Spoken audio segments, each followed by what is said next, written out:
Shalom uvracha, everybody. This week's parsha is Parashat PInchas. Pinchas, the son of Elazar, the son of Aharon, Aaron, Moses' brother, who became a Kohen. Why did he become a Kohen? The reason why is this. When they were in the desert and we received the Torah, this is when the whole idea of Kohanim, priests that would serve God in the tabernacle in the desert and later on in the temple, it came about. So God told Moses that he has to take his brother Aaron and anoint him and go through the whole process of making Aaron and his sons, his 4 sons, Kohanim. And any children that would be born to them later would also be Kohanim. Sons to do the service and daughters that they had the holiness of whatever they would be able to eat, the sacrifices and such. But Pinchas was already born at this time, but he was a child. So he was not old enough to serve as a Kohen, so he was not made a Kohen. But since he was born, that was it. He lost his chance. He wasn't a Kohen. During the time of, there was this nation of Moab and Midian that were very scared of the nation of Israel. And they were the ones that tried to curse Israel, and they didn't succeed. So what did they do? They enticed them to sin, because they knew that our level as a nation is a spiritual level. And if they could get us to sin, that would make us lose our spirituality and lose our blessing for whatever they would succeed. And they did succeed. And unfortunately, we hear of all these plagues. And another plague happened, and many were passing. And Pinchas came.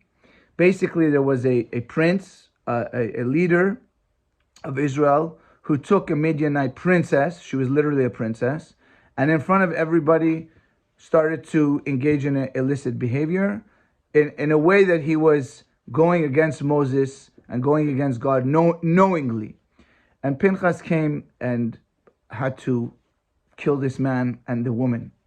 And through this act, strangely enough, that he killed this man and woman, Zimri, the prince, and the Midianite princess, God stopped the plague, and God rewarded Pinchas with kahuna. And God calls it a brit shalom, a covenant of peace. So it's a very weird story. He killed someone, and this is called a covenant of peace. And this is what gets him to be now he gets blessed to be a Kohen, to be a priest. So the whole idea of the Kohen is just like Aaron, a man of peace. What is going on here? So it teaches us that we live in a world where there is good and evil. We have to know that there is good and evil. And if, God forbid, someone is engaged in evil, and they're not repentant, and they're actually harming others, knowingly harming others, and actually causing others to lose lives, then their life is at stake. They have to know that. We have to know that. And the person who acts that if it's one person endangering many people and actually causing them harm, then their life may be forfeit. And Pinchas knew that. He knew that Zimri was obligated to die, and he took care of the matter.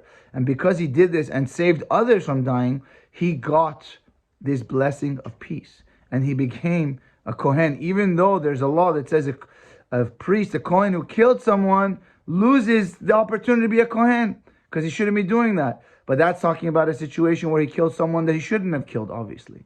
But in a situation where it's someone who unfortunately has done actions that they deserve death, the one who does it, it's saying it's bringing a blessing to the world, because they're removing bad from the world in that situation where, but it's a very tricky, obviously, it's not a simple a matter. But since we read it every year, I kind of wanted to explain it and explain the reasoning behind it.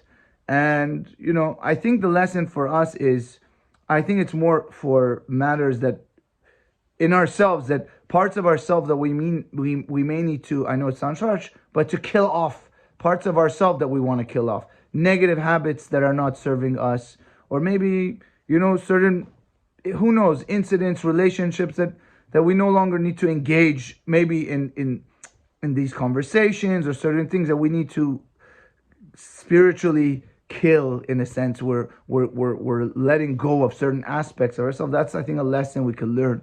And I think the Torah wants us to be holier and live a holy life and bring good to the world. And Be'ezrat Hashem, may we do this and engage in Torah and mitzvot. Wishing you all a Shabbat Shalom Umevorach. God bless you all.